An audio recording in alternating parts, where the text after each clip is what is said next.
Bugün dünyada təxminən 174 min insan həyatını itirəcək. Təxminən 56 min insana xərçəng diaqnozu qoyulacaq. 26 mindən çox insan isə xərçəng səbəbilə həyatını itirəcək. Dünyada 1.5 milyarddan çox insan eşitmə itkisi ilə yaşayır.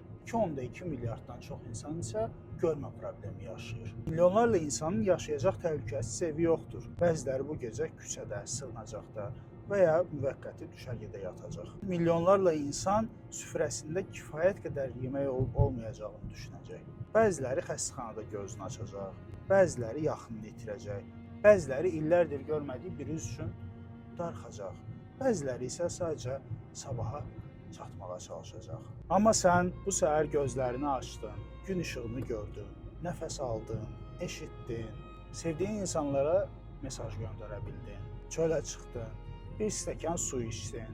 Bəlkə də bütün bunların fərqinə belə varmadın. Sənə adi gəldi. Amma unutma, sənin adi dediyin bugün bəlkə də başqa bir insan üçün həyatı boyu arzuladığı bir möcüzə ola bilər.